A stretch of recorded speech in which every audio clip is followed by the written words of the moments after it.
இரண்டாம் கட்ட மெட்ரோ பணிகளுக்காக கோயம்பேடு அசோக் நகர் இடையே மெட்ரோ ரயில் சேவை இன்று முதல் தற்காலிகமாக நிறுத்தப்படுவதாக அதிகாரிகள் தெரிவித்துள்ளனர்.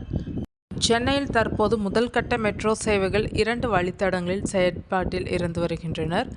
இரண்டாம் கட்ட கட்டுமான பணிகள் நடந்து வருகின்றனர். முதல் கட்டத்தில் விம்கோ நகர் முதல் மீனம்பாக்கம் விமான நிலையம் வரையில் நீல வழித்தடத்திலும், சென்னை சென்ட்ரல் முதல் கோயம்பேடு வழியாக பரங்கிமலை வரையில் பச்சை வழித்தடத்திலும் ரயில்கள் இயக்கப்பட்டு வருகின்றனர்.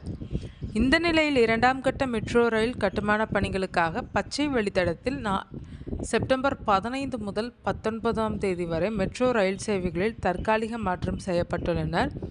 வடபழனி மெட்ரோ ரயில் நிலையத்திற்கு மேலே இரண்டாம் கட்ட மெட்ரோ ரயில் கட்டுமான பணிகள் நடைபெற்று வருவதால் பச்சை வழித்தடத்தில், அதாவது கோயம்பேடு முதல் அசோக் நகர் வரை மெட்ரோ ரயில் சேவைகள் 15ஆம் தேதி முதல் 19ஆம் தேதி வரை தற்காலிகமாக மாற்றியமைக்கப்படுகிறது.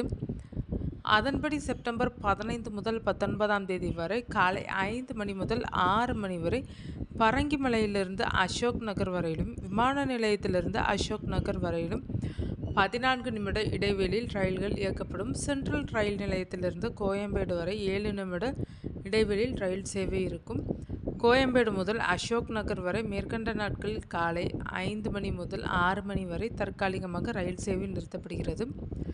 பயணிகள் வசதிக்காக கோயம்பேடு மற்றும் அசோக் நகர் இடையே காலை 5 மணி முதல் 6 மணி வரை 10 நிமிடங்களுக்கு ஒருமுறை சிறப்பு இணைப்பு பேருந்துகள் இயக்கப்பட உள்ளதாக அறிவிக்கப்பட்டுள்ளது.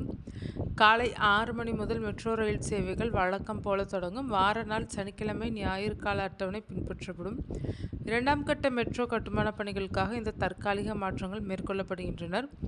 கட்டுமான பணிகள் சீராகவும் சரியான நேரத்திலும் நடப்பதற்கு இந்த மாற்றங்கள் அவசியமாவதால் பயணிகளுக்கு ஏற்படும் இந்த சிரமத்திற்கு வருந்துவதாகவும், இதற்கு பயணிகளும் ஒத்துழைப்பு வழங்க வேண்டும் என சென்னை மெட்ரோ ரயில் நிர்வாகம் கேட்டுக்கொண்டுள்ளது. அதே நேரத்தில் நீல வழித்தடத்தில், அதாவது விம்கோ நகர் முதல் விமான நிலையம் வரை இயக்கப்படும் ரயில் சேவையில் நேரம் மற்றும் அட்டவணையில் எந்த மாற்றமும் இருக்காது.